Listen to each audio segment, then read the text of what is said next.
Como parte del debate político en un mundo marcado por la violencia, se ha discutido mucho en torno a uno de los elementos del concepto de derechos humanos, específicamente en lo que se refiere a quienes pueden violarlos. En tal sentido, se ha sugerido que, además de los estados, las organizaciones internacionales, las empresas multinacionales y los grupos guerrilleros o terroristas, para no mencionar a los delincuentes comunes,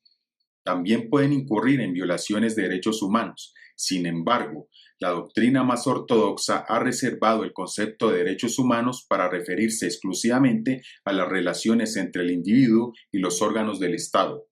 Según la Corte Interamericana de Derechos Humanos, el derecho internacional de los derechos humanos no tiene por objeto imponer penas a las personas culpables de sus violaciones, sino amparar a las víctimas y disponer la reparación de los daños que les hayan sido causados por los estados responsables de tales acciones. Con lo anterior, no se pretende sugerir que la conducta de los individuos no pueda lesionar los mismos bienes jurídicos que se procuran resguardar con el derecho de los derechos humanos, ni mucho menos que éste sea incompatible con la represión del delito. Según el mismo tribunal antes citado, está más allá de toda duda que el Estado tiene el derecho y el deber de garantizar su propia seguridad.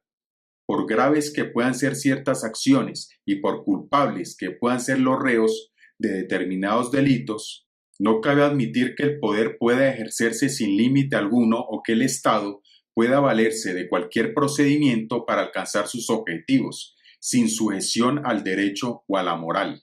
Ninguna actividad del Estado puede fundarse sobre el desprecio a la dignidad humana, la negligencia en la prevención del delito y en el castigo del delincuente constituye una violación de las obligaciones que el Estado ha asumido en materia de derechos humanos.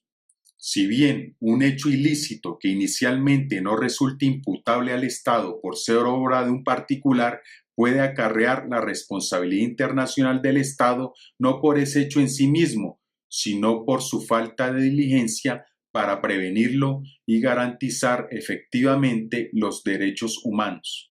La determinación de la responsabilidad de esos individuos, así como de las sanciones pertinentes, corresponde a las instancias jurídicas nacionales. Como los agentes del Estado no pueden estar exentos del cumplimiento de la ley, lo que se rechaza es que el crimen se combata con el crimen y que se pretenda justificar los excesos cometidos en la represión del delito, o que se pueda utilizar el poder en forma contraria a los propósitos del Estado.